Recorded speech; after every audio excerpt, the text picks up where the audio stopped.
I'm Kris Hagan. For those who don't know, I've been a language coach for many years. In my career, I've taught a wide variety of people, from famous singers and radio presenters to doctors, uni students, and yes, even desperate housewives trying to find an English lover. I've finally decided to share my thoughts, tips and tricks with the world. Also check out my YouTube channel if you want to see my ugly mush. So let's kick off this podcast with a great jingle. Doesn't matter where you are, in the car or at the bar. Here for you comes in your ears, another word for thanks is cheers. Here's the new kid from the block, here for you around the clock. Shining all his English tips, Kris is an anagram of risk. Kris. I want to start off this podcast by saying well done to the UK, who has finally decided on the 24th of July that it's obligatory to wear masks in shops and bars, I'm guessing, and restaurants. What were you doing until now? Why wait till the 24th of July? My mother sent me a news article of a man who walked down the street naked, just using a mask to cover his groin area. I'm sure the instructions were clearer than that. Over your nose and mouth, not over your crown jewels. And also, I've been told that people, cashiers in certain places, are not wearing the masks. What is the point? If it is obligatory to wear a mask, wear a mask. It's not that difficult. England, you're letting me down. Now, over to a totally different topic. What is the most downloaded app on the Apple App Store? With over 2 billion downloads on the App Store and Google Play combined and over 800 million active users, what app am I talking about? How many times did I say app? Also in Apple there's app. I'm talking about TikTok. But what is the fascination with this app, which may soon be banned in certain countries? Some countries are trying to ban TikTok. It is highly popular in many Asian countries, but now it's all over the globe. Are you using it? I have an account there which I made yonks ago, and at first I posted a video of the Cathedral of Milan with no hashtags, not one. And let me see, now, I'm just checking, it has over 95,700 views. And then the second video of some hail taken from the balcony of the back of my office in Milan has over 10,000 views. Why? These two videos don't have any hashtags, but yet other videos with hashtags have like 100 views. What's that about? Last week I posted a video of a girl on a motorbike, and in like an hour it had over 16,000 views. So I've no idea what's going on with it. You get millions and millions of views on TikTok, but some videos, nothing. Zilch. Nada. So I don't know if I like it or not. Every time I open it I see naked men and women dancing around in their back garden with fruits and vegetables down their trousers. Maybe this is why some of the countries now want to ban it. I'm vegetarian, but... And the videos are very, very short and so easy to flick through, but yet for me it gets quite boring after a bit. TikTok does have some positive aspects to it though. I've come across some videos where teens talk about things like depression, sexuality and insecurity through funny videos. So they help you by making you laugh, which is good, right? But I don't get it. I really don't get TikTok. See if you can find me on TikTok. I don't even know how to search for people on TikTok. I'm following a couple of people only because they followed me. What social media apps do you use? Are there any you don't like and why? Let me know. Now let's bring in Kelly. We can have a little chat about this and some extra things too. So I want to talk about the challenges that people are doing these days on Instagram, on TikTok, everywhere. For example, at the minute there's one called the Wipe Challenge. There's one that's really famous at the moment to the song I'm a Savage, where that a lot of 15-year-old kids are making like a dance move to, and they do this kind of like crocodile clap. Which, if you look at it on its own, you realize how ridiculous this is as a dance move. I've not seen this one. But so they just do that, nothing else? No, they do a full dance, which is okay, and then they do this crocodile clap, which just looks ridiculous, in my opinion. Because they're savage. Yes. No, today I looked on TikTok and there was the Wipe Challenge, where you have to take a cloth and clean your window. And then when you do it, something changes. I tried it and I forgot how to wipe because I have a cleaner. And so I just went... Okay, never mind. But why do you think now these things are so popular? Well, I think because people aren't very creative. And so they don't know what to do. There you go, you heard it from Kelly. None of you are creative. Yes, I think we're a society of copycats. We see someone else do something cool and we want to imitate it. So I think it's not really a challenge. Someone just does something cool and a lot of people decide to steal the idea and it becomes a trend. In fact, somebody recently said to me as well, something I never even thought of. When we say we have followers on Instagram and on Facebook, we don't. Zuckerberg has followers. If he closes his company, all our followers disappear.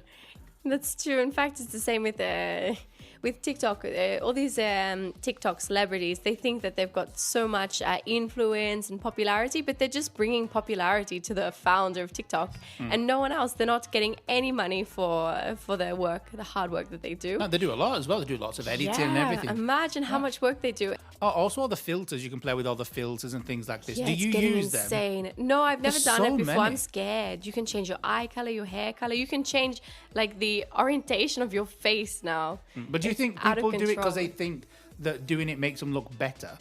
Yeah, absolutely. I think that it's like a next level of catfish out there on TikTok. I think that people use so many filters that you don't even really know what they look like anymore. Probably the hair color is different, the eye color is different. You're looking at like a different configuration of their face. Different even. person. Yeah. Many of them look like aliens at the end of it. When they have these Many of them are massive probably eyes. 12. They probably 12 are. years old. 12. Okay, this next question I've always wondered. Why is Sydney not the capital of Australia? All right. So this is actually a very loaded question in Australia. And so I have to explain one thing. Basically, there's a big rivalry between Melbourne and Sydney. People in Sydney say it's the best city in Australia. People from Melbourne say that they hate Sydney and that Melbourne is the best city in Australia. This is a rivalry that's existed since the beginning of Australia, which wasn't really that long ago. And as a result of this rivalry, the Australian government decided to make the capital Canberra, which is a little bit in between both cities, so that people from Sydney didn't have a reason to think they're the best, and people from Melbourne didn't have a reason to think they're the best.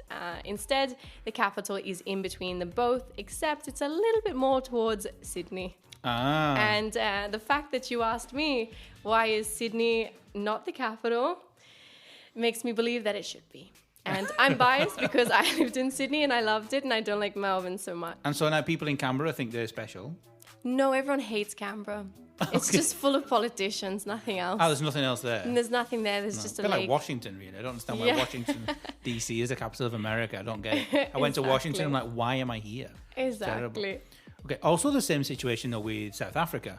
The capital of South Africa is not Johannesburg. It's Pretoria. Yeah, exactly. And it's, to be honest, I don't know why, but at the end of the day, I think that is probably for a financial reason, because in fact, if you think about Australia, you think of South Africa and Canada, these Commonwealth countries, they all have a very strange capital.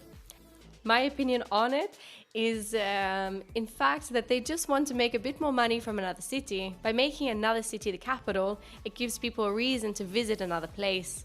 So maybe Spread it's out just... the money. Yeah, exactly. Maybe it's a little strategy. In fact, Manchester should be the capital of England, in my opinion. Maybe Liverpool. God, no. What do Australians really think about the Queen? Our Queen, obviously. The answer is not that much. We don't really think so Poor much Betty. about the Queen. You don't like her? We don't really. She's so far away. She doesn't really. We don't really see her as I don't know, our leader. She's very much distanced from us. We celebrate, of course, the Queen's birthday. We have her on the coins. But why?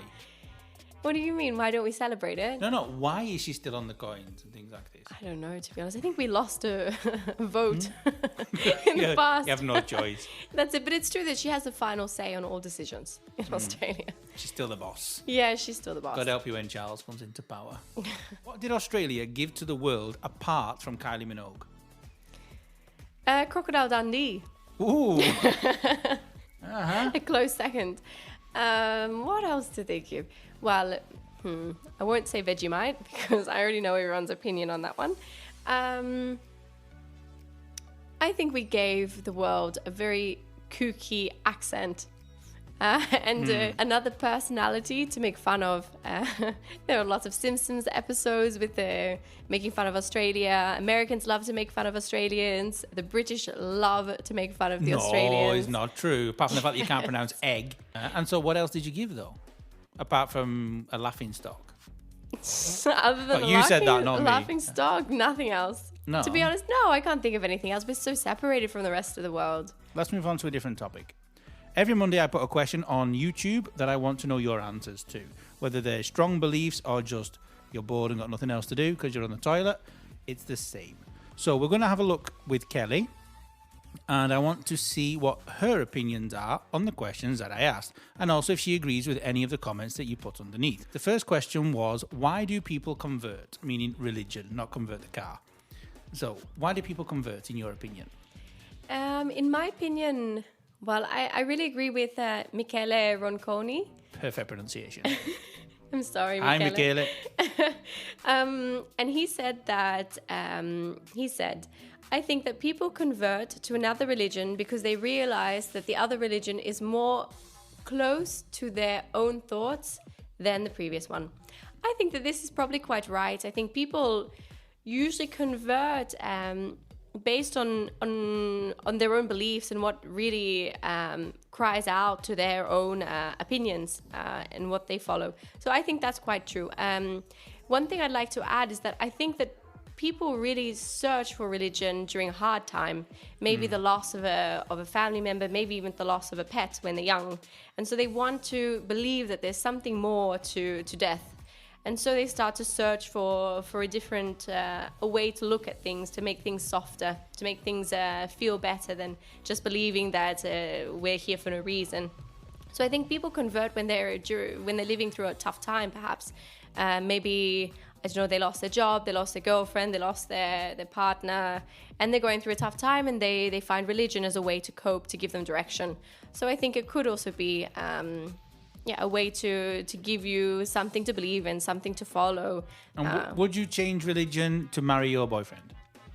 If he was a different religion to you, are you religious? To start off with. Not really. I grew up in a religious kind of setting, but my parents had already abandoned it before. Oh, okay, fine. So you're safe. So Yeah. if your boyfriend was Jewish, would you convert to Judaism to marry him?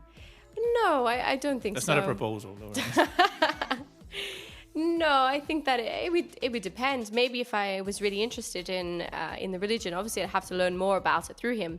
But I think through a partner, you can learn a lot about a different religion, something you never considered. And so I think it could be a good influence, a good way to connect with a different religion. But personally, I don't think I would, just because I'm a little bit more pessimistic about life. I don't think there's anything more after death, and so it's hard to... You'll see one day. Well, Yeah. we'll see one day. Maybe together. Who knows? Tonight at the sushi restaurant, anything can happen, especially in this period. 2, 3, 4. Some grammar, some grammar, some grammar. Let's talk about some grammar, some grammar, some grammar. Now I'm going to start off with an amazing joke. Are you ready? Where did the sheep get its hair cut? At the barber shop. I was giving you time to laugh there. Did you laugh? I hope so, because this wonderful joke takes me into what I want to talk about today. You all know in English we have countable and uncountable nouns. Now some people think the word sheep is uncountable, but it isn't. We can count it, just the word sheep doesn't change. It's an irregular plural. Now hair, on the other hand, is it countable or uncountable? Both. Yep, hair is both. Hair, when it's uncountable, is hair in general. So, I've got blonde hair. Many people say I've got ginger hair. I don't have ginger hair. I have blonde hair. I have a ginger beard. And hair, when it's countable, means the individual strands of hair. Okay, so I have a few white hairs in my beard because I'm counting the individual hairs. Okay, let's look at some other ones. Now, paper is also countable and uncountable. Paper, the material, so this book is made of paper, is uncountable. Now, paper, when it's countable, can be an abbreviation for a newspaper. So, I read about it in yesterday's paper. Or, can I borrow this morning's paper? Or, do you have yesterday's paper because there's a picture of me in it when I got arrested? Maybe it's true. Also, a paper can mean an essay or a report, something for university or for school also. So I wrote a paper on biology.